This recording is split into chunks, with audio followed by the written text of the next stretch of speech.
जय हिंद दोस्तों। तो कैसे हैं आप लोग? आशा करता हूँ अच्छे ही होंगे। तो आज हम लोग फिर से मौजूद हैं एक नई क्लास के साथ, जिसमें इससे पहले वाली क्लास में हमने आपको वज्रगुणन विधि को किस प्रकार से हल करते हैं, ठीक है, या उस समीकरण में से एक्स और वाई का मान कैसे निकालते हैं, इन सभी चीज़ों के बारे में हमने आपको बताया, ठीक है। तो आज हम लोग जो है आज अपने 5 नंबर की तैयारी करना है। कितने नंबर की तैयारी करेंगे? 5 नंबर की तैयारी करेंगे, ठीक है। और ये 5 नंबर अगर आप ये सीख गए ना, तो समझ लो आपका 5 नंबर तो फिक्स ही है। उसके अलावे भी, ठीक है, क्या चीज़, तो अलावे भी आपको जो है ऑब्जेक्टिव के लिए भी तैयार हो जाएगा, ठीक है। क्योंकि ये इससे हर बार जो है ना 1-2 ऑब्जेक्टिव पूछ ही देता है, इसलिए आपको इसको ध्यान से क्या करना है, पढ़ना है। तो देखिए, हम लोग सबसे पहले समझते हैं क्या होता है, ठीक है। क्योंकि आपको पता है कि ये 2 चर वाला रैखिक समीकरण है, तो समीकरण में हमने आपको बताया 5 नंबर अगर बात कर रहे हैं तो इसका मतलब क्या चीज़, ग्राफ आएगा। और ग्राफ में सबसे पहले समझने वाली बात क्या होगी, तो ये देखिए, ये हमने 2 लकीर खींच दिया, ठीक है। ये रहा क्या चीज़, का नामकरण करेंगे। इससे पहले हमने कर दिया है, लेकिन फिर भी एक आज कर देते हैं। देखिए, इसका नाम आ जाएगा एक्स अक्ष। क्या होगा? एक्स अक्ष। और ये हो जाएगा क्या चीज़, तो एक्स अक्ष ही होगा। बट यहाँ पे ये एक्स अक्ष अगर है तो ये हो जाएगा एक्स डैश अक्ष। उसी प्रकार से ये हो जाएगा वाई अक्ष, ठीक है। और इसे बोलते हैं वाई अक्ष, यानी वाई डैश अक्ष। अब देखिए, यहाँ पे बीच में जो होता है ना, ये बीच वाले बिंदु को बोलते हैं मूल बिंदु। क्या बोलते हैं? मूल बिंदु। और इसका निर्देशांक हमेशा याद रखिएगा, आपको होता है 0,0। कभी कभी ऑब्जेक्टिव में खड़े क्वेश्चन पूछता है, ठीक है। खड़े का मतलब क्या चीज़, मतलब सीधा ऑप्शन में मतलब आपको पूछेगा कि बताइए मूल बिंदु का निर्देशांक क्या होता है। तो आप याद रखोगे कि मूल बिंदु का निर्देशांक क्या होता है, 0,0 होता है, ठीक है। इसके अलावे यहाँ पर देखिए, मूल बिंदु के ऊपर जो ये रेखा है ना, इसको हम लोग बोलेंगे उदग्र रेखा। क्या बोलेंगे? उदग्र रेखा। आपको नाम याद रखना है, उदग्र रेखा। क्या बोलेंगे? उदग्र रेखा। और ये जो सोई हुई रेखा है, इसको बोलते हैं क्षैतिज रेखा। ऊपर में जो आपको दिख रहा होगा वो मेरे लिए क्या कहलाएगा, उदग्र रेखा। और नीचे जो सोया हुआ लाइन दिख रहा है आपको, इसको हम लोग बोलते हैं क्षैतिज रेखा, ठीक है। यहाँ तक कोई दिक्कत नहीं होना चाहिए। इसके बाद देखो, अगर आप इसे देखोगे तो यह टोटल 4 भागों में बटा हुआ है, ठीक है। ये कितने भाग में बटा हुआ है? 4 भागों में बटा हुआ है। जिसमें अगर हम बात करें तो यह पहला भाग जो है, ठीक है, ये आराम से ये कहलाएगा पूरा, ये चतुर्थांश कहलाएगा। अगर 4 भाग में बटा हुआ है तो क्या कहलाएगा? चतुर्थांश कहलाएगा, ठीक है।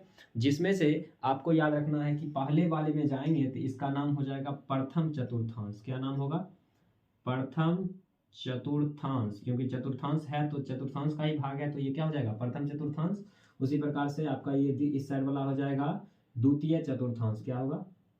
द्वितीय चतुर्थांश। ये हो जाएगा क्या चीज, द्वितीय चतुर्थांश। और ये हो जाएगा तृतीय चतुर्थांश। चतुर्थांश, ठीक है। और ये हो जाएगा चतुर्थ चतुर्थांश। कोई दिक्कत नहीं होना चाहिए। आपको पूछेगा, ठीक है, कि प्रथम चतुर्थांश ये रहा मेरे लिए क्या चीज, प्रथम चतुर्थांश। ये रहा मेरे लिए द्वितीय चतुर्थांश, और ये तृतीय, और ये चतुर्थ चतुर्थांश, ठीक है। यहाँ तक कोई दिक्कत नहीं होना चाहिए। अब देखिए, अब जो हम आपको बताने वाले हैं, इससे 1 नंबर जो है ना पूछा जाता है, तो इसलिए आपको इसको ध्यान रखोगे। जब कभी पूछेगा कि बताइए इसका जो है ना चिन्ह क्या होता है, क्या चीज, चिन्ह क्या होता है, तो आपको याद रखना है इसका चिन्ह हमेशा प्लस कोमा प्लस होता है। यानी इसमें जो भी बिंदु लिखाएगी, इसके नीचे और इसके ऊपर, ये दोनों जो है ना हमेशा आपको प्लस में लिखा हुआ मिलेगा। कैसा लिखा हुआ मिलेगा? प्लस में लिखा हुआ मिलेगा। तो इसलिए इसका चतुर्थांश का जो है चिन्ह क्या होगा, प्लस कोमा प्लस। और इसका जो है चतुर्थांश का मान होगा क्या चीज, plus, sorry, minus coma plus. इसका चतुर्थांश का मान क्या होगा, माइनस कोमा प्लस, ठीक है। इसका नाम क्या होगा, माइनस कोमा प्लस। ठीक उसी प्रकार से तृतीय का जो है माइनस कोमा माइनस हो जाएगा, और चतुर्थ का जो है क्या हो जाएगा, प्लस कोमा माइनस हो जाएगा, ठीक है। क्या हो जाएगा, प्लस कोमा माइनस। अब आप लोग सोच रहे होंगे कि सबसे पहले आप प्लस क्यों लिख रहे हैं और सबसे बाद में आप माइनस क्यों लिख रहे हैं। ये भी, इसमें भी कंडीशन है, क्या चीज़, तो ध्यान से लिखिएगा। इसमें जो है सबसे पहले अगर लिखा जाता है तो पहले वाला मान को हम लोग एक्स अक्ष के मान को बोलते हैं। क्या बोलते हैं? एक्स के मान को पहले वाले बोलते हैं। तो यहाँ पे जो लिखा हुआ है ना, ये देखिए नीचे में जो बिंदु दर्शाएंगे हम लोग, ये मेरे लिए जो भी लिखाएगा प्लस में लिखाएगा, तो इसलिए हमने पहले प्लस लिखा। और इसके ऊपर वाई एक्स को जो लिखेंगे उसमें भी जो बिंदु लिखाएगा ना वो भी क्या हो गया, ये भी होगा प्लस में। तो इसलिए इसका नियम कितना हो गया है, सॉरी इसका जो है चतुर्थांश का मान कितना होगा, प्लस कोमा प्लस। ठीक उसी प्रकार से अगर हम बात करें यहाँ पर, तो यहाँ देखिए सबसे पहले हम लोग जो है ना एक्स अक्ष को मान्यता देकर चलते हैं। तो एक्स अक्ष में यहाँ पर जो भी मान लिखाएगा ना इससे इधर ये सब माइनस में लिखाएगा, तो इसलिए इसका मान क्या हो गया, माइनस कोमा प्लस। और यहाँ पर माइनस माइनस, तो आपको देख रहे हो कि एक्स अक्ष का ये भी मान माइनस में हमेशा लिखाएगा और ये मान भी हमेशा वाई अक्ष का क्या होगा, माइनस में लिखाएगा, इसलिए इसका मान क्या हो जाए, माइनस माइनस। और यहाँ पर अगर हम बात करें तो ये है चतुर्थांश, और इसमें अगर मान की बात करें तो ये देखिए ये जो है ना मेरे लिए ये कहलाएगा, यहाँ पर एक्स अक्ष पहले प्लस में है तो इसलिए पहले हम लोग प्लस लिए, वाई अक्ष बाद में लेंगे तो इसलिए यहाँ पर क्या लिए, माइनस लिए। ठीक है, तो आप ही बताइए प्रथम चतुर्थांश का मान क्या होता है, या प्रथम चतुर्थांश का चिन्ह क्या होता है, तो प्लस कोमा प्लस। द्वितीय चतुर्थांश का चिन्ह क्या होता है, तो माइनस कोमा प्लस। तृतीय चतुर्थांश का चिन्ह क्या होता है, तो माइनस कोमा माइनस। चतुर्थ चतुर्थांश का चिन्ह क्या होता है, तो क्या चीज बता, प्लस कोमा माइनस। ठीक है, यहाँ तक कोई दिक्कत नहीं होना चाहिए। अगर आपको यहाँ पर ये चिन्ह अगर याद रहेगा तो देखो अभी हम आपसे क्वेश्चन पूछेंगे और उस क्वेश्चन को आप आराम से बता सकते हो। ठीक है, और ऐसा ही क्वेश्चन ऑब्जेक्टिव में पूछता है, जैसे मेरे पास बिंदु लिखा हुआ है 3,-5। ठीक है, एक बिंदु लिखा रहेगा और आपको बोलेगा कि बताइए यह बिंदु जो है किस चतुर्थांश में जाएगा। क्या पूछेगा कि यह बिंदु किस चतुर्थांश में जाएगा। तो आप देखोगे इसके चिन्ह के हिसाब से पहला मान क्या है, प्लस में है, और दूसरा मान क्या है, माइनस में। तो पहला मान प्लस में, दूसरा मान माइनस में, पहला मान प्लस में, दूसरा मान माइनस में, किस चतुर्थांश में है, तो चतुर्थ चतुर्थांश में है। तो इसलिए मेरा आंसर ये क्या हो जाएगा, चतुर्थांश।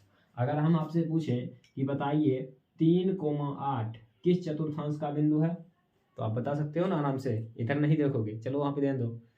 देखिए प्लस और यहाँ भी क्या है, प्लस है, तो किस चतुर्थांश का मान प्लस प्लस होता है, तो आपको पता है कि प्रथम चतुर्थांश का मान हमेशा क्या होता है, प्लस कोमा प्लस होता है। अगर हम आपसे बात करें कि -5, -12 किस चतुर्थांश का बिंदु है, तो बता सकते हो।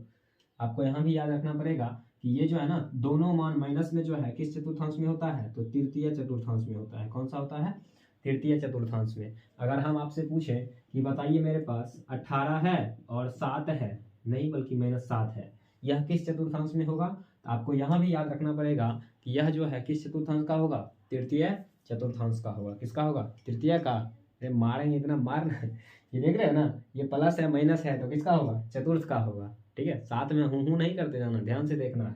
चलिए अगला क्वेश्चन देखते हैं। अगला क्वेश्चन मेरे पास है -5, 12। ठीक है, किस चतुर्थांश में होगा बताइए, तो ये -5, 12 जहाँ पे है वहीं पे हम तो लिख दिए ना। ये देखिए माइनस, दूसरा क्या है, प्लस है, तो इसलिए ये किस में हो जाएगा, द्वितीय चतुर्थांश में हो जाएगा।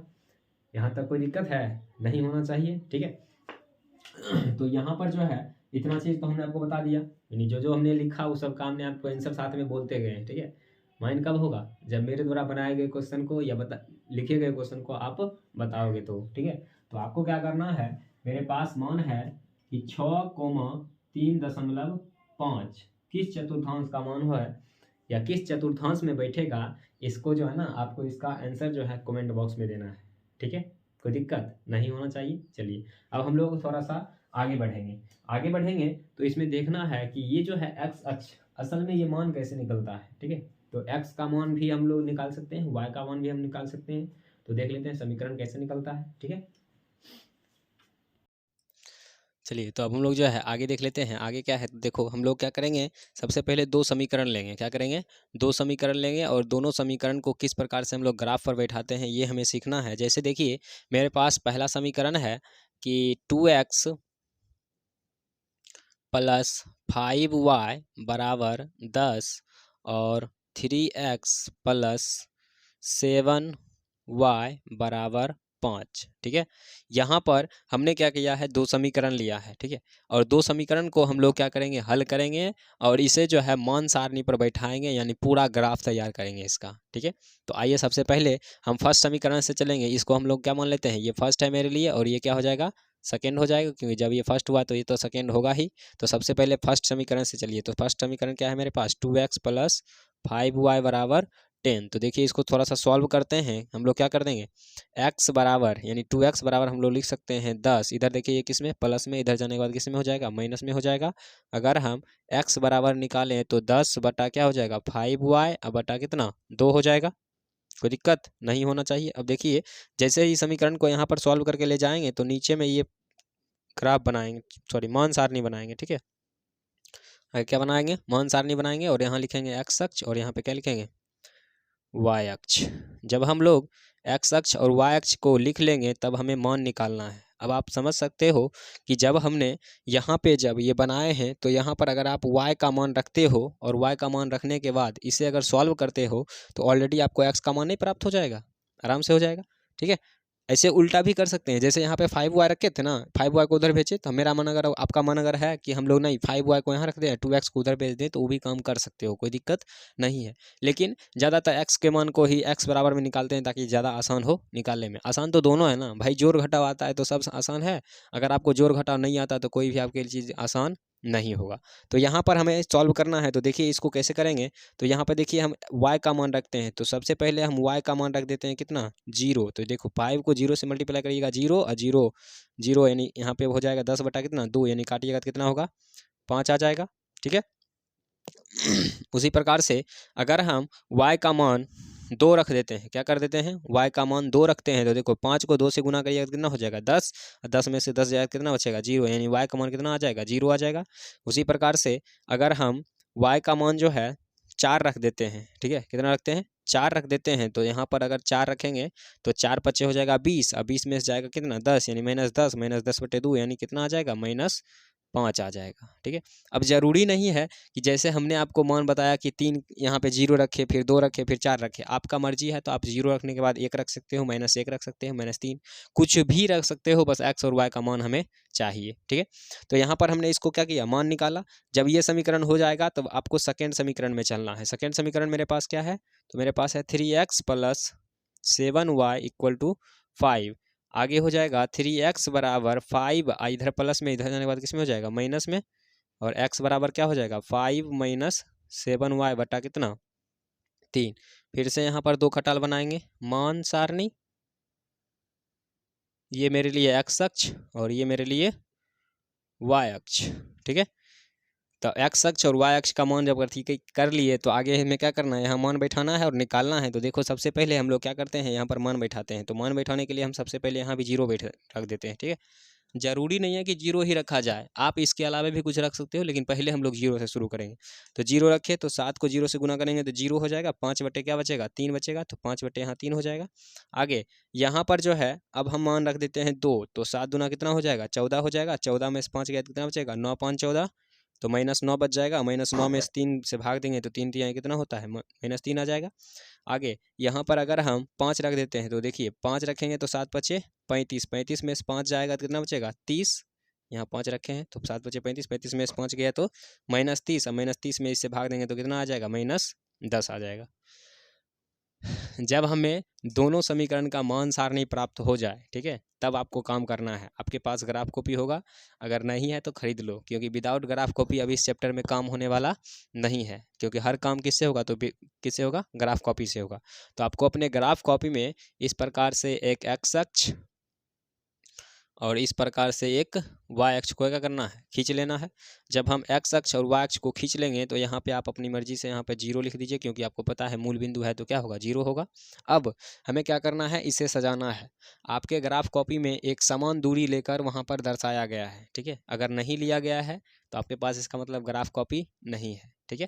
तो देखिए इसे हम जब करेंगे तो इसको हम लोग सबसे पहले सजाएंगे किस हिसाब से, तो आप देख सकते हो मेरे पास हाईएस्ट मान कितना है, -10 है, यानी इधर थोड़ा ज़्यादा जाना पड़ेगा, इसलिए हम लोग 1 से ही शुरू करते हैं। इधर बहुत कम तक जाना पड़ेगा, ठीक है, 5 तक जाना पड़ेगा। तो यहाँ पर लिखेंगे हम लोग कितना, 1 2 3 4 5 6 7, यहाँ पर लिख देते हैं 1 2 3 4 5 6 और 7। उसी प्रकार से समान दूरी लेना है। आपके ग्राफ कॉपी में ये लाइन खिंचा हुआ रहेगा, ठीक है। तो यहाँ पर भी हम लोग लिख सकते हैं 1 2 3 4 5 6 और 7। उसी प्रकार से इसके इस साइड में भी चलेंगे हम लोग। दूरी जो है थोड़ा सा आगे पीछे हो सकता है, ठीक है, इसको हम मिटा देते हैं ताकि थोड़ा सा आगे बढ़ जाए। ये बहुत ज़्यादा पास हो गया ना, यहाँ से मिटा देते हैं। चलिए ये हो जाएगा, ये हो जाएगा, ये हो जाएगा, ये हो जाएगा और ये हो जाएगा, ठीक है। इसके बाद हमें यहाँ पे करना है, चलिए देखिए यहाँ के बाद हमें फिर से इधर चलना है तो माइनस में लेकर चलेंगे, ठीक है। -3 -4 -5 -6 -7 -8 -9 और -10 और -11।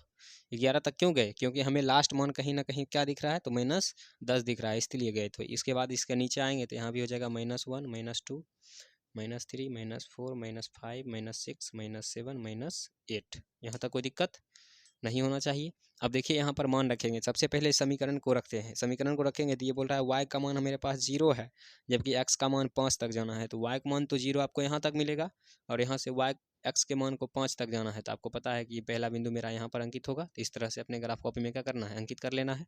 आगे आइए, आगे है दूसरा, जब आप y का मान 2 लेते हो तो x का मान 0 आता है। तो y का मान 2 यहाँ पर है, x का मान 0, यानी यहाँ से y पर चलेंगे तो ये दूसरा बिंदु इस तरह से आएगा, ठीक है।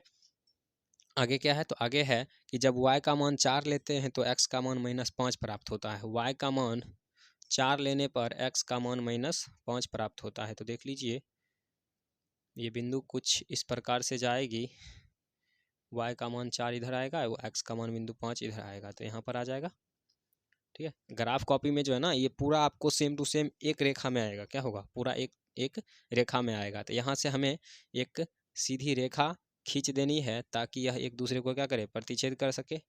अब भाई ब्लॉक बोर्ड है तो इसमें थोड़ा सा प्रतिच्छेद नहीं करेगा तो हम थोड़ा नमार कर क्या करेंगे, प्रतिच्छेद करवा देंगे। लेकिन आपको अपने ग्राफ कॉपी में ऐसा काम नहीं करना है। अगर नहीं हो रहा है सीधा सीधी तो आप इसका मतलब आपका मान निकाला हुआ क्या है, गलत है। आइए, तो ये मेरा इस प्रकार से ये मेरा क्या हो गया, पहला समीकरण हो गया और पहला समीकरण को हमने क्या किया, दर्शा दिया। आइए दूसरा समीकरण को दर्शाते हैं। दूसरा समीकरण बोलता है कि y का मान 0 लिए तब x का मान 5/3 प्राप्त हुआ। देखो 5/3 का मतलब होता है 3 से भाग दीजिए 5 में, तो एक बार में लगाइएगा, फिर यहाँ से उतरेगा कितना, 2 उतर जाएगा और यहाँ पे दशमलव देंगे तो यहाँ 0 उतरेगा, 3 6 का कितना लग जाएगा, 18 लग जाएगा, यानी यहाँ पर है 1.6। अब आप ही बताइए कि इंची देखो ना, स्केल के अंदर में आप देखना कि 1 से लेकर 2 तक में जो है ना टोटल 10 लाइनें रहती है, जिसमें एक बीच वाले लाइन को थोड़ा हाईलाइट करके थोड़ा बड़ा कर दिया जाता है, ठीक है। तो उसी प्रकार से यहाँ पर 1.6 हमें दर्शाना है। तो हमें पता है कि इसके दोनों के बीच में जो है क्या आएगा, 5 आएगा और उसके जस्ट बगल में क्या आ जाएगा, 6 आ जाएगा। जब y का मान 0 होता है तो x का मान 1.6 प्राप्त होता है। तो पहला बिंदु मेरे पास ये मिल गया। दूसरा, जब y का मान 2 लेता है तो x का मान -3 प्राप्त होता है। y का मान 2 और x का -3, यहाँ देखिए इस साइड से आएगा, इस तरह से आएगा ना। फिर से क्या है, तो फिर से मेरे पास है y का मान 5 तो x का मान -10, तो ये यहाँ पर आ जाएगा 5। हाँ चलिए कोई दिक्कत नहीं है, थोड़ा सा आगे पीछे तो होगा ही ना, क्योंकि मेरा ग्राफ कॉपी तो नहीं है, ग्राफ कॉपी नहीं है, लेकिन फिर भी आपको बताना है तो क्या करोगे। चलिए इसको जो है अपना स्केल रखकर इसको इस तरह से हम लोग क्या करते हैं, खींच देते हैं, ठीक है। तो इस प्रकार से हमने जैसे ही खींचा तो ये देखो कहीं ना कहीं एक दूसरे को क्या किया, काट दिया। कहीं भी काट सकता है, ज़रूरी नहीं है कि बंधा हुआ कि यहीं पे, आप जिस हिसाब से मान लोगे तो हो सकता है आपको यहीं काट दे, कहीं भी काट सकता है, ठीक है। तो इस प्रकार से जब हमें इतना काम करके दे देंगे किसको, एग्जामिनर को, तब वो हमें कितना नंबर देगा, हो 5 नंबर देगा, ठीक है। तो अभी आपको छोड़कर नहीं जाना है, आपको क्या करना है, एक समीकरण हम आपको होमवर्क में देंगे जो कि आपको बना लेना है घर पे बैठे बैठे, ताकि पता चले कि आपने सीखा या नहीं, ठीक ठीक है। देखिए आपके पास समीकरण है x + 5y = 10, ठीक है। दूसरा है 3x + y = 5, ये रहा आपके पास फर्स्ट और ये रहा सेकेंड। इसे आप चाहो तो अभी बैठे बैठे बना सकते हो, ठीक है। हम लोग बढ़ेंगे क्या चीज़ आगे, क्योंकि सब एक ही पे तो नहीं है ना, ये इंट्रोडक्शन है तो उसी हिसाब से चलेंगे, एक एक क्वेश्चन बताते हुए चल जाएंगे, ताकि किस तरह से आपको आगे आएगा इसकी जानकारी आपको कम से कम हो जाए। तो चलिए आगे देख लेते हैं हम लोग थोड़ा सा किसके बारे में, द्विघात समीकरण के बारे में, ठीक है। ये कभी भी जान छोड़ने वाला नहीं है, ठीक है, क्योंकि इसका नाम ही क्या चीज़, द्विघात समीकरण है। तो देखिए आपको पता होगा कि सबसे पहले द्विघात समीकरण का रूप क्या होता है, व्यापक रूप, तो ax² + bx + c, यहाँ तक कोई दिक्कत नहीं होना चाहिए। अब देखिए इसी में जो है आपको कुछ समीकरण दिया जाएगा, जिसे विलोपन विधि द्वारा हल करने के लिए बोलेगा, प्रतिस्थापन विधि द्वारा हल करने के लिए बोलेगा, पूर्ण वर्ग बनाकर हल करने के लिए बोलेगा। तो सबसे पहले हमें इसके बारे में समझना है कि असल में ये है क्या, ठीक है। जब ये चीज़ हमें समझ में आ जाएगा कि द्विघात समीकरण क्या होता है, या द्विघात समीकरण को जो है ना कभी कभी ऑब्जेक्टिव टाइप में पूछता है कि बताइए निम्नलिखित में से कौन सा जो है द्विघात समीकरण है, इस चीज़ को भी पूछता है, तो इसलिए हमें इसे इग्नोर नहीं करना है। तो देखिए सबसे पहले हमें इसके हिसाब से चलना है। तो यहाँ पर सबसे पहले आपको द्विघात समीकरण छांटने के लिए आना चाहिए, कौन कौन सा द्विघात समीकरण है या कौन द्विघात समीकरण नहीं है। अगर मेरे से पूछोगे तो हम आपको सीधा बताएंगे कि द्विघात समीकरण वही हो सकता है जिसका पावर क्या हो, 2 हो। तो जिसका पावर 2 हो जाएगा वो क्या हो जाएगा, द्विघात समीकरण हो जाएगा। तो आप बताइएगा यहाँ पर कौन कौन द्विघात समीकरण है। हमने आपको पहले लिखा 3x² + 5x + 9, ये बताइए है या नहीं, यस या नो में जवाब देना है, ठीक है। दूसरा 5y² + 5y - 5 = 0। आगे है कि 5y² - 5y² + 6y + 8 = 0। दूसरा है 3y⁴ + 5y + 8। आगे है आपके पास 9x² + -9x² + 6x - 6x + 8 = 0। 3x² + 5y + 5x + 9 = 0। और भी हो सकता है, और भी बताइए यहाँ पे x² x⁵ + 9y = 0, ठीक है। तो इस प्रकार से ये टोटल जो है, और इसमें से आपको पहचानना है कि कौन सा द्विघात समीकरण है या नहीं। तो हमने आपके पहले रूल बता दिया, क्या चीज़, पावर अगर 2 है तो द्विघात समीकरण है, पावर 2 अगर नहीं है तो क्या करेंगे, द्विघात समीकरण नहीं है। देखिए पहला क्वेश्चन, पहला बोल रहा है 3x² + 5x + 9, तो ये तो इसके जैसा ही सेम टू सेम दिख रहा है, तो इसलिए ये द्विघात समीकरण हो जाएगा। तो इसका आंसर क्या लिख दीजिएगा, यस। यहाँ देखिए 5y² + 5y - 5, तो यहाँ पर आप देख सकते हो ये क्या है, क्या है, तो यहाँ पर ये द्विघात समीकरण है, ठीक है। ये भी हो जाएगा क्या चीज़, यस। अब यहाँ आइए, यहाँ 5y² है, माइनस में 5y² है, आप इससे चाहो तो इसको काट सकते हो। तो यह जो है 6y + 8 बचा। जब पावर कुछ भी नहीं रहता है तो इसका मतलब कितना रहता है, 1 रहता है। जबकि हमने आपको पहले बता दिया कि द्विघात समीकरण होने के लिए पावर कम से कम कितना चाहिए, 2 चाहिए। तो ये क्या हो जाएगा, नहीं होगा, या इसको लिख सकते हैं नो। ये देखिए ये तो पहले बोल रहा है खरे जो हम नहीं है भाई, हमारा पावर कितना है, 4 है। तो भाई नहीं हो तो यहाँ पे काहे पड़े हो तुम, चलो घस को यहाँ से, ठीक है। अगला देखिए यहाँ पर क्या है, 9x² + -9y², तो फिर प्लस गुने माइनस बराबर माइनस होगा, तो फिर इससे ये क्या हो जाएगा, कैंसिल हो जाएगा, इससे ये कैंसिल हो जाएगा, बचा सिर्फ 8 का पावर कुछ भी नहीं है। चलिए काम खत्म करिए, इसको लिख दीजिए सीधा क्या चीज़, नो। आगे ये हो जाएगा, तो आप इसको क्या लिखोगे, यस। आगे ये होगा, जरूर होगा, क्योंकि यहाँ 5x पर पावर 5 है, प्लस क्या है 9x + 8, यानी यहाँ पर अगर बात करें तो इसका आंसर नो होगा। क्यों, क्योंकि पावर ही कितना है, 5 है। तो इस प्रकार से आप द्विघात समीकरण को पहचान सकते हो, ठीक है। तो अब हम लोग क्या करेंगे, आगे बढ़ेंगे और द्विघात समीकरण का विवेचक निकालना सीखेंगे, ठीक है। विवेचक मतलब डी का मान, ठीक है। तो इसको साफ कर लें थोड़ा, चलिए साफ कर लेते हैं। तू सफर मेरा है, तू ही मेरी मंजिल। चलिए ये हो गया साफ। अब हमें क्या करना है, तो विवेचक निकालने के लिए सीखना है। देखो विवेचक कैसे निकलता है, सबसे पहले समीकरण में से ABC छांटना सीखिए। जैसे मेरे पास समीकरण है 5x² + 6x + 9, ठीक है। बराबर में अपना मन से हम लोग 0 ले सकते हैं, क्योंकि द्विघात समीकरण है। द्विघात बहुपद रहता तो बराबर में 0 नहीं होता, लेकिन जब समीकरण है तो हम 0 ले सकते हैं। यहाँ देखिए 5x² + 6y + 8 बराबर क्या है, 0 है। तो इसमें से सबसे पहले आपको ABC छांटने के लिए आना चाहिए। कब आएगा, जब आपने इससे पहले बहुपद पढ़ा होगा, क्योंकि हमने उसको डिटेल में बताया है क्या चीज़, किस प्रकार से हम लोग ABC छांटते हैं। तो देखिए ये जो x के बगल वाला मान होता है वो A का मान होता है, जस्ट बगल वाला जो होता है B का मान होता है, और लास्ट में जो पड़ा रहेगा वो C का मान होता है। तो A का मान इसमें कितना होगा, 5, B का मान 6, और C का मान कितना होगा, 9 हो जाएगा, ठीक है। दूसरा समीकरण देखिए, मेरे पास है 2x² + 5x + 9। इसमें बताइए ए का मान क्या हो जाएगा 2 हो जाएगा, बी का मान क्या हो जाएगा 5 हो जाएगा और सी का मान क्या हो जाएगा 9 हो जाएगा। तो इस प्रकार से हम समीकरण में से जस्ट बगल में देखकर, जैसे मान लीजिए यहाँ पर समीकरण है x² + x + 5 = 0, तो बोलेगा इसमें ए बी सी बताइए। तो बोलोगे अच्छा सर आप जब ले रहे थे तो बगल में कुछ संख्या लिख लिख कर ले रहे थे, ठीक है, और आराम से बना भी देते थे, लेकिन मेरी बारी आई तो देखो सब गायब कर दिए हैं, तो इसको कैसे बताएंगे। तो इसके लिए भी घबराना नहीं है, वो कहते हैं ना रुको जरा सबर करो, ठीक है, धक्का मुक्की करने का नहीं।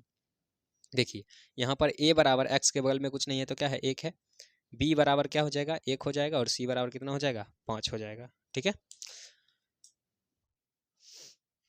तो इस प्रकार से हमने क्या किया ABC छांट लिया है, ठीक है। अब ABC जब छांट लिए हैं तो हम लोग इसका विवेचक निकालेंगे। विवेचक के लिए आपको फार्मूला याद रखना है कि फार्मूला क्या होता है, तो ये होता है D बराबर B² - 4AC। विवेचक इसी को बोलते हैं, D को ही बोलते हैं, ठीक है। समीकरण दे देगा, कहेगा निम्नलिखित में से क्या करिए विवेचक ज्ञात करिए, तो आपको फार्मूला सीधा लगा देना है B² - 4AC।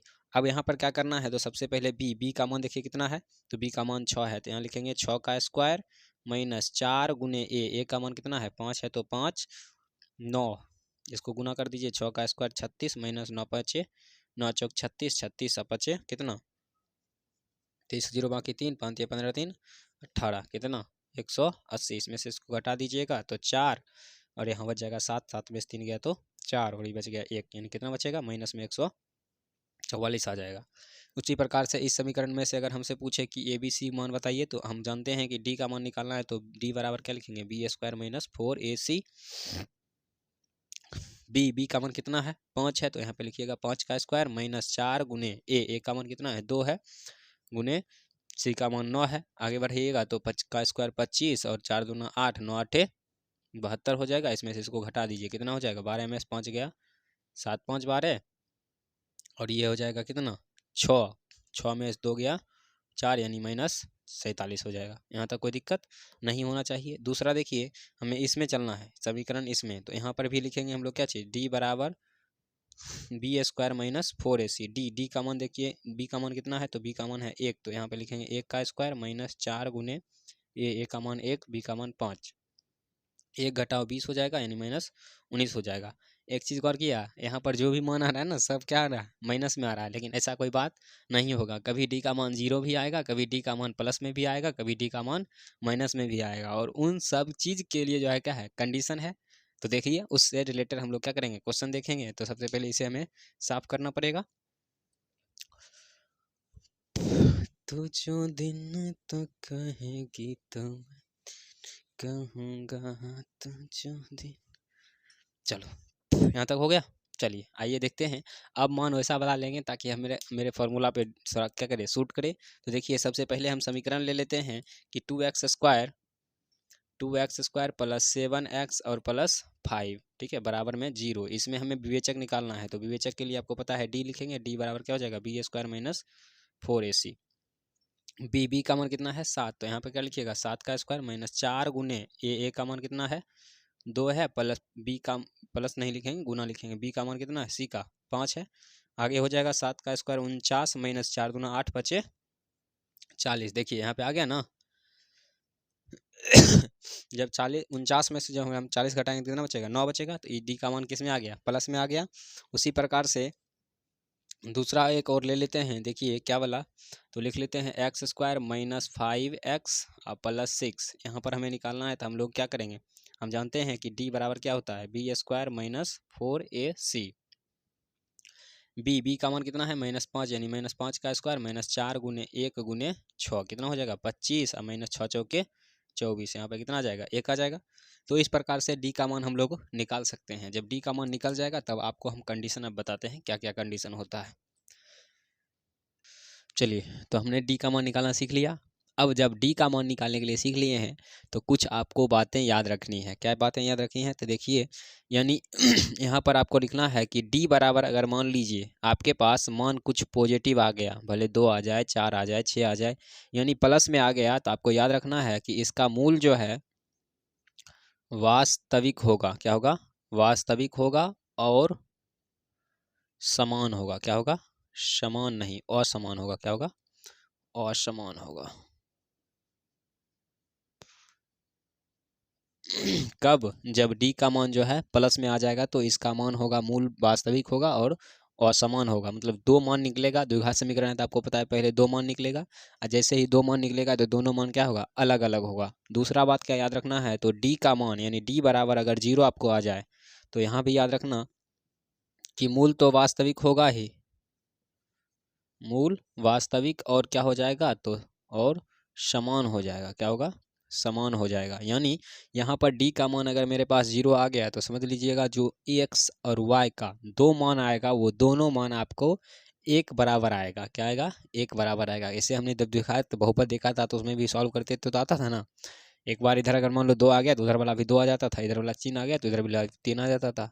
कब? तब d का मान जब 0 हो जाए। अब तीसरा बात याद रखना है कि d का मान जब माइनस में आ जाए, किस में आ जाए? माइनस में आ जाए यानी ऋणात्मक आ जाए, तो आप याद रखोगे कि मूल जो है अवास्तविक होगा या वास्तविक नहीं होगा, वास्तविक नहीं होगा, और हल जो है या इसको हल करने पर यह जो है काल्पनिक मान आएंगे। क्या आएंगे? काल्पनिक मान आएंगे। यानी हमेशा आपको अलग उल्टा पुल्टा आता रहेगा, यानी रूट में आता रहेगा। तो इस चीज़ को जो है ना अभी आपके सिलेबस में ये नहीं है, तो सिलेबस में नहीं है तो इसे कब पढ़ना है? तो याद रखिएगा इसे जो है ना हमें कहाँ जाके पढ़ना है? 11th में जाके पढ़ना है। अभी आप ही बताओ, आपको अगर हम ये बताना शुरू कर दें तो क्या पता ये सारा भूल जाओगे। ठीक है, इसलिए आपके सिलेबस में जितना चीज़ है वो सब उन्हीं चीज़ों को पढ़िए ताकि एग्ज़ाम मेरे अच्छा से गुजर सके। तो आपको ये 3 चीज़ें हमेशा क्या करना है? याद रखना है। क्या? तो पहला डी का मान अगर प्लस में आ गया, ठीक है, डी का मान किस में आएगा? प्लस में अगर आ गया तो याद रखना है मूल वास्तविक और असमान होंगे। डी का मान अगर 0 आ गया, अगर 0 आ गया तो मूल वास्तविक और समान होंगे। और डी का मान अगर माइनस में आ गया या ऋणात्मक आ गया तो डी का मान क्या होंगे? वास्तविक तो नहीं होगा यानी काल्पनिक होगा, और काल्पनिक भी होगा तो उसका कोई भी हल नहीं हो सकता है। हल तो होगा बट आपको अभी करने की कोई ज़रूरत नहीं है। हमारा सिलेबस में बस आपको ये और ये चीज़ें पढ़नी है। जैसे ही ये आएगा तो लिख देंगे इसका कोई हल नहीं है, ये काल्पनिक है। ठीक है, चलिए देख लेते हैं इससे रिलेटेड एक एक क्वेश्चन सब देख लेते हैं। ठीक है, चलिए तो हम लोग जो है डी का मान निकाल कर चेक कर लेते हैं कि भाई किस प्रकार से हम लोग डी का मान निकालेंगे और इसकी जांच करेंगे कि इसका हल होगा या इसका हल नहीं होगा। तो देखिए हमने सबसे पहला क्वेश्चन लिखा है कि 2x² + 7x + 5, इसमें हमें डी का मान निकालना है और ये रूल लिखना है कि क्या हो सकता है, क्या इसके मूल वास्तविक होंगे या असमान होंगे या कोई इसका हल ही नहीं हो सकता है। तो आइए देखते हैं, लिखेंगे सबसे पहले यहाँ से ABC छांटिए। ठीक है, क्योंकि ABC छटा रहेगा तो आपको दिक्कत नहीं हो सकता है बनाने में। ए का मान कितना? तो x² के बगल में है तो ए का मान, बी का मान कितना है? तो x के बगल में है तो बी का मान, सी का मान कितना? तो लास्ट में जो पड़ा रहेगा वो सी का मान। अब हमें यहाँ से निकालना है डी का मान, तो लिखेंगे डी बराबर क्या चीज़? तो b² - 4ac। बी का मान कितना है? 7, तो यहाँ पे लिखिएगा 7 का स्क्वायर - 4 गुने ए का मान कितना? 2, यानी सी का मान कितना? 5। 7 का स्क्वायर 49, 4 दूना 8 बचे 40, घटाइएगा तो कितना हो जाएगा? तो आपके पास मान क्या आएगा? 9 आएगा। अब देखिए ये जो मान 9 आया है इसका मतलब ये प्लस में आया है। जब प्लस में आता था तो उसका रूल क्या होता है? तो यहाँ पे लिख देंगे मूल क्या होंगे? वास्तविक होंगे, मूल वास्तविक, और क्या हो जाएंगे? असमान हो जाएंगे। क्या होंगे? असमान होंगे। मूल वास्तविक और असमान हो जाएंगे। ठीक है, दूसरा अब हमें इसे भी सॉल्व कर लेना है। तो इसमें सबसे पहले ABC छांटेंगे तो देखिए ए बराबर क्या लिखिएगा, बी बराबर क्या और सी बराबर क्या। तो ए का मान कितना हो जाएगा? 2 हो जाएगा। बी का मान क्या होगा? तो -2√2 का 2√2 हो जाएगा। उसके बाद यहाँ पर हो जाएगा सी का मान 1। तो यहाँ पे फिर से लगाएंगे फॉर्मूला, डी बराबर क्या चीज़? तो b² - 4ac। यहाँ तक कोई दिक्कत नहीं होना चाहिए। अब देखिए बी का मान कितना है मेरे पास? तो -2√2 का यहाँ पे कर देंगे होल स्क्वायर -4 गुने ए का मान कितना? 2 गुने 1। आगे देखिए 2 का स्क्वायर 4, 4 दूना कितना? 8, 8 घटाओ क्या हो जाएगा? 8, यानी इसको घटाइएगा तो कितना होगा? 0 हो जाएगा। तो जब 0 आ जाता है तो हम लोग क्या लिखते थे? तो क्या लिखेंगे? तो यहाँ पे लिख देंगे मूल वास्तविक और समान होंगे। क्या होंगे? समान होंगे। ये बात हो गया। तीसरा आइए, तीसरा को भी हम लोग सॉल्व कर लेते हैं। तीसरा देखिए क्या है, तो इसमें से ABC छांटिए तो A, B और C। A का मान 3 हो जाएगा, B का मान 2 हो जाएगा, C का मान कितना हो जाएगा? 5 हो जाएगा।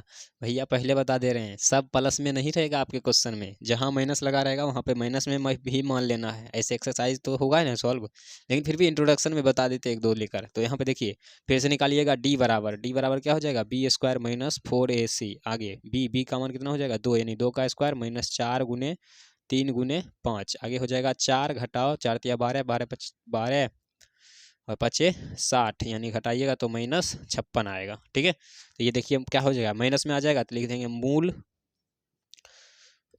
काल्पनिक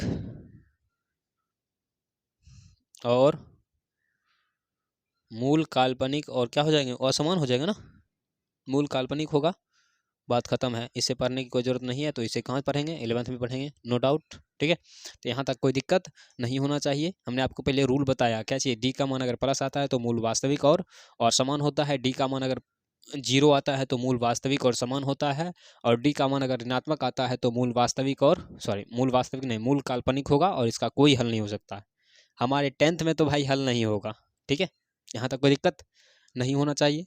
तो हम लोग जो है बढ़ते हैं नेक्स्ट टॉपिक की ओर। देखिए कभी कभी जो है इस प्रकार का क्वेश्चन भी जो है ना हमें एग्जाम में देखने को मिलता है कि के किस मान के लिए मूल वास्तविक और समान होंगे। तो आपको पता है कि के का मान यहाँ पर कुछ भी निकला सकता है, लेकिन मूल वास्तविक और समान होने के लिए डी का मान भैया पहले क्या होना चाहिए, 0 होना चाहिए। यानी जब ये लिखा है तो इसका मतलब यहाँ पर क्या होगा, डी का मान इसको 0 आएगा ही। ठीक है, तो वही पूछ रहा है कि आप के स्थान पर क्या रखोगे कि इसका मूल वास्तविक और क्या हो जाए, समान हो जाए। तो इसके लिए आपको क्या करना है, तो वही फॉर्मूला लगाएंगे हम लोग, क्या चीज़, तो डी बराबर क्या होता है, तो बी स्क्वायर माइनस 4ac। तो डी बी का मान कितना है 4, यानी 4 का स्क्वायर कर दीजिएगा, 4 का स्क्वायर माइनस 4 गुने के का मान कितना है, के है, और यहाँ पर क्या हो जाएगा गुने 2 हो जाएगा, यानी 4 का स्क्वायर कितना 16, 16 माइनस कितना 8 के हो जाएगा। यहाँ पर निकालेंगे तो 16 बराबर क्या हो जाएगा 8 के, और के बराबर निकालिएगा तो 16 बटा क्या हो जाएगा 8, यानी काटिएगा तो के बराबर कितना निकलेगा 2 निकल जाएगा। यानी यहाँ x के स्थान पर अगर 2 रख दें तो इसका मूल वास्तविक और क्या होगा, समान हो जाएगा। उसी प्रकार से क्वेश्चन आपको अभी जो है एक्सरसाइज में बहुत सारे मिलेगा, और उससे बोलेगा सबसे पहले जांच कीजिए, जांच करने के बाद उसे हल करिए, हल करने के बाद उसे ग्राफ में बनाइए। ठीक है, यहाँ तक कोई दिक्कत नहीं होना चाहिए। एक क्वेश्चन अगर हम बनाए हैं तो दूसरा क्वेश्चन हम आपके लिए दे देते हैं। देखिए क्वेश्चन क्या है, तो 2x square plus kx plus 3 है। इसे आपको जो है सॉल्व करके चेक कर लेना है कि के किस मान के लिए यह मूल जो है वास्तविक और क्या होंगे, समान होंगे। सेम रूल है, बस हमने क्या किया है, तो के का थोड़ा स्थान बदल दिया है। इसमें यहाँ पर ये दिया था तो ये नहीं दिया था, सॉरी ये दिया था तो ये नहीं दिया था, हमने क्या किया ये दे दिया तो ये इसको गायब कर दिए हैं। तो भाई गायब किए तो आप खोजो। ठीक है, क्योंकि ये सब क्या है आपका काम है। तो हम लोग जो है बढ़ जाएंगे थोड़ा सा आगे, आगे देख लेते हैं क्या है। तो आगे जो है आपको ध्यान देना है मूल वास्तविक और समान हो ही गया, इसमें कहीं कोई दिक्कत नहीं है। अब थोड़ा सा बढ़ेंगे, हाँ चलिए, पूर्ण वर्ग बनाकर हल करने की विधि में।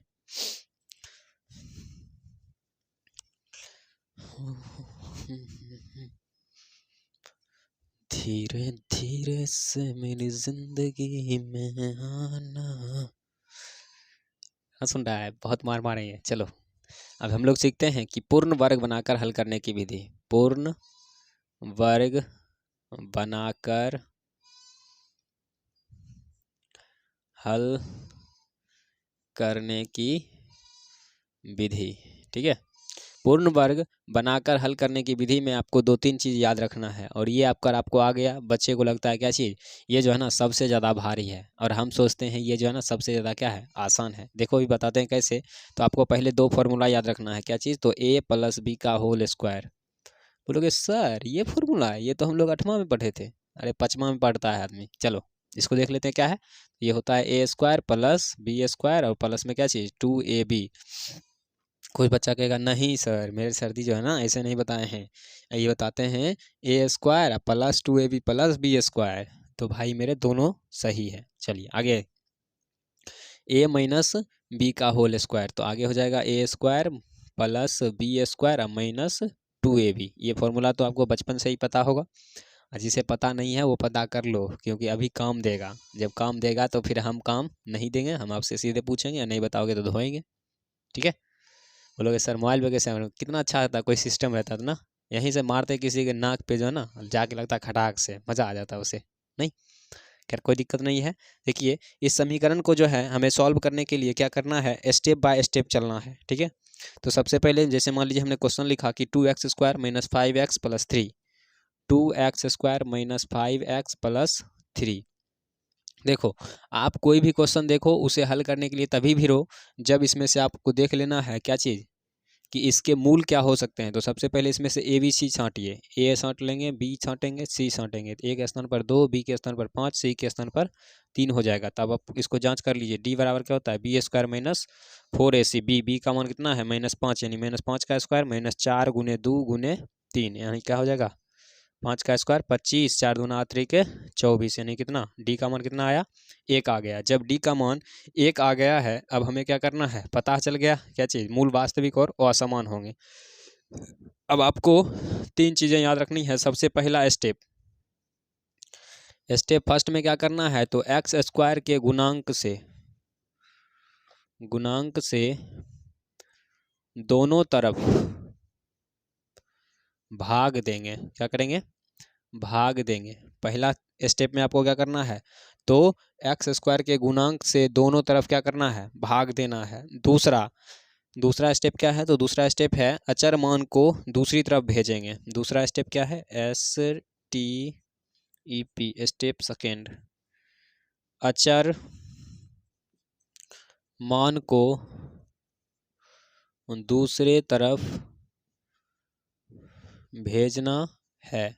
तीसरा क्या है, तो तीसरा स्टेप जो है ना सबको जो है बहुत ज़्यादा भारी लगता है। तो तीसरा स्टेप है कुछ नहीं, क्या करना है, तो देख लीजिए, अचर मानों को दूसरी तरफ भेज दिए। तीसरा स्टेप में करना है कि x के गुणांक के, हाँ तीसरा स्टेप में करना है x के गुणांक के आधे का वर्ग दोनों तरफ जोड़ना है। तो भाई मेरे, पूर्ण वर्ग बनाकर हल करने की विधि में आपको ये 3 स्टेप याद रखना पड़ेगा। सबसे पहला स्टेप है x² के गुणांक से दोनों तरफ हमें क्या करना है, भाग दे देना है। दूसरा स्टेप में क्या करना है, अचर मान को इस साइड से उस साइड भेज देना है, क्योंकि इसमें पहले बराबर में 0 आएगा। तीसरा क्या करना है, तो तीसरा में x के गुणांक के आधे का क्या कर देना है, हमें वर्ग कर देना है। देख लीजिए इसी क्वेश्चन को हम लोग आपके सामने में जो है ना इसे सॉल्व करते हैं। देखिए कैसे करेंगे। तो सबसे पहला रूल क्या बोलता है, तो पहला रूल क्या है, x² के गुणांक को दोनों तरफ से भाग देंगे। तो x² का गुणांक कितना, 2 है, तो दोनों तरफ से 2 से भाग देना पड़ेगा। तो यहाँ पर लिख दीजिएगा 2x² / 2 + 5/2x, और यहाँ पे बराबर में पहले उसको भेज देते हैं, ठीक है, या यहीं रहने दीजिए। 3/2 बराबर क्या हो जाएगा, 0/2। अब जब हम भाग देंगे तो आपको पता है इससे ये क्या कट जाएगा, और यहाँ आएगा मेरे पास x² + 5/2x + 3/2 बराबर क्या चाहिए, 0, क्योंकि 0 में भाग दोगे कोई फर्क नहीं पड़ेगा। दूसरा स्टेप क्या बोलता है, अचर मान को दूसरी तरफ भेजेंगे। तो अचर मान मेरे लिए कौन है, यही है। तो आगे बढ़ाएंगे, x² + 5/2x बराबर -3 क्या हो जाएगा, 2 हो जाएगा।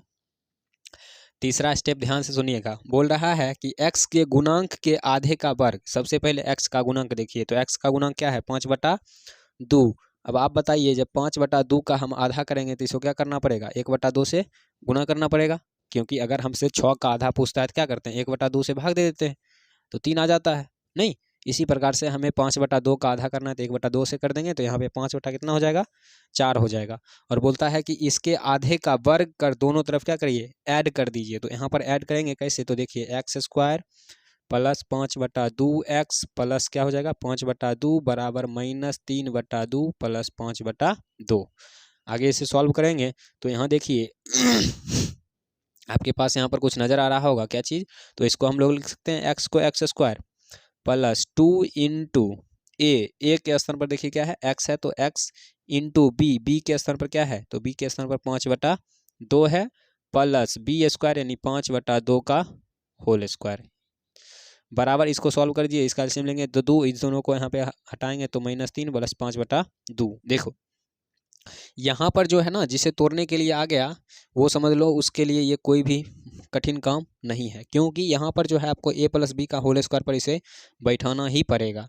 और जब आप इसे a प्लस बी के होल स्क्वायर पर बैठा दोगे तब आपके लिए ये क्या हो जाएगा, आसान हो जाएगा। और यहाँ देखिए हमने एक थोड़ा सा गलती कर दिया है, 5/4 आया था ना, यहाँ पर 5/2 पहले से था ना, 5/2 ये था, यहाँ पर 5/4 आया था और यहाँ भी 5/4 आया था। ठीक है, तो हो जाएगा ये, ठीक है, हाँ ठीक है, ये 5/2 का होल स्क्वायर। 1 मिनट इसे थोड़ा जांच कर लेते हैं। देखिए यहाँ पर हमें क्या करना है, आधा किए, आधा का जो है ना हमें वर्ग भी करना है, वर्ग करके तब दोनों तरफ जोड़ेंगे। ये स्टेप थोड़ा सा गलती हो गया, यहाँ देखिए कैसे करेंगे। तो 5/2 का आधा कितना हो जाएगा, 5/4, इसका वर्ग कर दीजिए तो कितना हो जाएगा, 25/16। ये हमें दोनों तरफ जोड़ना है, तो आगे लिख देंगे हम लोग x² प्लस 5/2x प्लस कितना 25/16 बराबर -3/2 और प्लस 25 कितना 16। अब इसे देखिए बैठाएंगे a प्लस बी का होल स्क्वायर पर, तो यहाँ पे लिख देंगे इसे a² प्लस 2 इंटू a के स्थान पर अगर हम देखा जाए तो क्या है x है, इंटू b के स्थान पर देखिए क्या है 5/4 है, तो यहाँ पे लिख देते हैं 5/4 प्लस इसको 25/16 को हम लोग क्या लिख सकते हैं 5/4 का क्या चीज़ होल स्क्वायर, क्योंकि इसको जब खोलोगे तो यहीं पे आ जाएगा आपका। और इसका एलसीएम ले लीजिए तो इसका एलसीएम आ जाएगा 16 और अतिरिक्त हो जाएगा कितना 24 प्लस 25। आगे बढ़ाइएगा तो ये हो जाएगा x²। अब यहाँ देखो 2 और 4 इसको काटिएगा तो यही नहीं प्राप्त होगा, क्योंकि 2 काम आता है ये कितना बार में, 2 बार में, तो 5/2x आया, तो यहाँ पे पहले से था 5/2x, तो प्लस में लिख सकते हैं हम लोग 5/2x प्लस कितना 5/4 का होल स्क्वायर बराबर, इसको सॉल्व कर दीजिए, 25 में इतना गया तो 1/16 बच जाएगा। और इसको सिंपल सी आप लिख सकते हो, a के स्थान पर है x और b के स्थान पर है 5/4, इसका होल स्क्वायर बराबर 1 क्या हो जाएगा 16। आगे बढ़ाएंगे तो x प्लस 5/4 बराबर हो जाएगा कितना √1/16। आगे हो जाएगा x प्लस, दिख रहा है ना, हाँ x प्लस 5/4 बराबर कितना 1/16। यह एक बार प्लस में है और एक बार माइनस में है। इसको थोड़ा सा आगे बढ़ाएंगे तो आगे देखिए ये हो जाएगा x प्लस 5/4 बराबर कितना 1/16। ये अभी प्लस में ले रहे हैं तो आगे हो जाएगा x बराबर 1/16 घटाओ 5/4, x बराबर क्या हो जाएगा 16 का इसका एलसीएम लीजिएगा तो 4, 6 का एलसीएम 2 से लगाइएगा 2, यहाँ 3, 3 दूना 6, 6 दूना 12 हो जाएगा। और यहाँ पर इसको खोजेंगे तो 2 बार में, इसको खोजेंगे तो 4 तिया 12 यानी 5 तिया 15, यानी x बराबर कितना हो जाएगा -13/12। ठीक है, दूसरा हमें क्या करना है, तो दूसरे मान के लिए हमें यहाँ पर 5, ठीक है, यहाँ तक तो सही गए हैं, 1/4 आएगा। ओह 16 कैसे हो गया हो, इसका वर्गमूल निकालेंगे तो 1/4 होगा ना, ओह गलती कर दी, यहाँ देखिए ये 1/4 होगा, यहाँ से थोड़ा सा मिस्टेक हो गया। देखिए यहाँ पे करेंगे x प्लस 5/4 बराबर 1 कितना 4, ये प्लस में ले रहे हैं पहली बार, x बराबर हो जाएगा 1/4 माइनस 5/4, x बराबर निकालिएगा तो ये हो जाएगा 4 और 1 घटाओ 5, यानी x बराबर हो जाएगा आपके पास कितना -4/4, यानी x बराबर होगा -1। दूसरा स्टेप में निकालना है तो दूसरा स्टेप में आपको पहली बार हमने लिया था प्लस में और अगली बार किस में ले लेंगे माइनस में ले लेंगे, तो लिखेंगे x प्लस 5/4 बराबर -1 कितना 4। आगे बढ़ाएंगे तो x बराबर हो जाएगा -1/4 माइनस 5/4, x बराबर हो जाएगा कितना, इस दोनों का एलसीएम 4 और इसका एलसीएम लीजिए तो वहाँ पे -1 और ये -5, यानी x बराबर -6/4 काट देंगे तो x बराबर कितना हो जाएगा -3/2। यही हमारा क्या होगा आंसर हो जाएगा। तो यही है क्या चीज़, पूर्ण वर्ग बनाकर हल करने की विधि। ठीक है, तो यहाँ पर आपको थोड़ा सा, यहाँ पे हमको कैलकुलेशन में थोड़ा मिस्टेक हो गया तो इसलिए आपको समझ में नहीं आएगा होगा, तो इसके लिए हम इसके एक और क्वेश्चन आपको सॉल्व करके भी दिखाते हैं। चलिए तो इसका एक और दूसरा क्वेश्चन देख लेते हैं और इसे ध्यान से बनाना है, कहीं भी गलत नहीं होना चाहिए। ठीक है, इससे पहले थोड़ा सा मिस्टेक हो गया था, इसके लिए कोई दिक्कत नहीं है। तो यहाँ पर हमें फिर से समीकरण दिया है कि 2x² माइनस 7x प्लस 3 को जो है पूर्ण वर्ग बनाकर हल करना है। तो आपको सबसे पहले वो तीनों स्टेप याद होना चाहिए। याद हुआ? बोलोगे सर जी मिटा दिए तब बोल रहे हैं याद हुआ। तो भाई लिख लेना उसको और उसको याद कर लेना, हमें तो याद है। देखो कैसे करेंगे, तो सबसे पहला स्टेप था कि एक्स स्क्वायर के गुणांक से दोनों तरफ क्या करेंगे, भाग देंगे। तो इसमें बराबर में अपना मन से 0 ले लेते हैं, तब ना हुआ दो तरफ। यहाँ पे सबसे पहले भाग देंगे, तो 2x² बटा 2 माइनस 7/2 एक्स प्लस क्या हो जाएगा 3/2 बराबर क्या होगा 0/2। इससे यहाँ कट जाएगा, ये आएगा x² माइनस 7/2 एक्स प्लस 3/2 बराबर 0।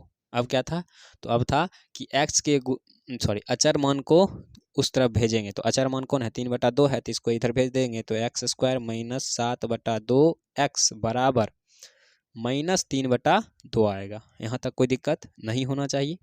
आगे क्या था, तो आगे था कि x के गुणांक का आधा का क्या करना है, हमें वर्ग करना है। तो सबसे पहले x का गुणांक खोजिए, क्या है -7/2। इसका आधा करोगे तो 1/2 से गुना करना पड़ेगा, तो ये हो जाएगा -7 कितना 4, और इसका स्क्वायर करना है तो 49 बटा क्या हो जाएगा 16 हो जाएगा। तो आधे का वर्ग करके दोनों तरफ में जोड़ना है। तो यहाँ पर लिख देंगे, यहाँ पर x² माइनस 7/2 एक्स प्लस 49/16 बराबर -3/2 प्लस कितना 49/16। इसी स्टेप को यहाँ दिखाते हैं आपको। ये देखिए x है तो x² का यानी x का होल स्क्वायर लिख सकते हैं, माइनस है तो यहाँ पर क्या लगा देंगे, माइनस लगा देंगे। और ये यहाँ पर लिख देते हैं 2 × x × a के स्थान पर कितना x ले लिए, b के स्थान पर क्या है 16 है, तो यहाँ पर 7 क्या लिख सकते हैं हम, यहाँ पर 4 लिख सकते हैं, प्लस इसको लिख सकते हैं 7/4 का होल स्क्वायर बराबर हो जाएगा 3/2 माइनस 49/16। देखिए यहाँ पर माइनस नहीं प्लस, यहाँ पर हमने कुछ नहीं किया है, बस इसी को यहाँ पर रखे हैं और इसको थोड़ा सा खोल कर रख दिए हैं। और आप इसे जब सॉल्व करोगे ना तो आपको यही मिल जाएगा, ठीक है, क्योंकि ये दुक्का से ये दुक्का कट जाएगा और 7/2 और x के गुणक होकर क्या हो जाएगा 7/2 हो जाएगा। 7 का स्क्वायर करिएगा तो यहाँ 49 आ जाएगा, 4 का स्क्वायर करिएगा तो यहाँ 16 हो जाएगा, x का होल स्क्वायर खोलिएगा तो यहाँ पे x² हो जाएगा। कोई दिक्कत नहीं होना चाहिए। अगला स्टेप में हमें क्या करना है, इसे हल करना है। तो यहाँ देखिए ये a और माइनस b का होल स्क्वायर दिख रहा होगा, तो इसे लिख सकते हैं x माइनस 7/4 का क्या चीज़ होल स्क्वायर, और इसको सॉल्व कर लीजिए। अब 16 इसका एलसीएम आएगा, अतिरिक्त -24 हो जाएगा, प्लस क्या हो जाएगा 49 हो जाएगा। x माइनस 7/4 का होल स्क्वायर बराबर क्या हो जाएगा यहाँ पर 16, और 49 में से 24 जाएगा तो यहाँ बचेगा 5, और यहाँ बचेगा 4 में से 2 गया तो 2, 25 बचेगा। x माइनस 7/4 बराबर हो जाएगा कितना 25/16 के अंडर रूट में। और ये अगला स्टेप में हो जाएगा x माइनस 7/4 बराबर, एक बार ये प्लस में आएगा क्या चीज़, तो 5/4 प्लस में, और दूसरी बार आएगा x माइनस 7/4 बराबर माइनस में 5/4। अब हम लोग जो है इस दोनों को सॉल्व करेंगे और x का मान निकल जाएगा। देखिए पहला बार में क्या आएगा, तो x बराबर हो जाएगा 5/4 प्लस 7/4, x बराबर हो जाएगा 4, 5 प्लस 7 यानी x बराबर 12/4। काट दीजिए तो कितना आ जाएगा x बराबर 3। दूसरा स्टेप में क्या करना है, तो x बराबर लिखना है -5/4 प्लस कितना 7/4। x बराबर हो जाएगा कितना 4, और यहाँ भाग दीजिए तो -5 और प्लस क्या हो जाएगा +7, यानी x बराबर लिखेंगे तो 2/4 यानी काटिएगा तो 1/2। तो इस प्रकार से हमने क्या किया, पूर्ण वर्ग बनाकर हल कर दिया। ये थोड़ा सा स्टेप बड़ा है बट मेरे लिए आसान है, आपको भी आसान हो जाएगा। जब 1-2 क्वेश्चन इसी तरह से प्रैक्टिस करिएगा ना तो आपको भी ये क्वेश्चन क्या होगा बहुत ही आसान लगने लगेगा। अभी सिर्फ बोल दिया जाता है हार्ड है, अरे भाई कुछ भी हार्ड नहीं है। जोड़ घटाव अगर आता है तो आपके लिए कुछ भी हार्ड नहीं होगा, ठीक है। तो इस प्रकार से हमने पूर्ण वर्ग बनाकर हल करने की विधि को सीख लिया है, ठीक है। तो सीख लिया है तो आपके लिए हम भी क्वेश्चन दे देते हैं। एक क्वेश्चन लिख लीजिएगा कि 2x² प्लस x माइनस 4 को आपको सॉल्व करना है। और एक और क्वेश्चन देते हैं कि x² 4√3x प्लस 3 बराबर 0, ठीक है। इस दोनों समीकरण को अगर आप सॉल्व कर लेते हो तो मेरे ख्याल से आपको जब एक्सरसाइज हम बताएंगे उसमें आपको कहीं भी दिक्कत नहीं होने वाला है, ठीक है। तो आज के लिए इतना ही रहने दीजिए, तब तक के लिए जय हिंद।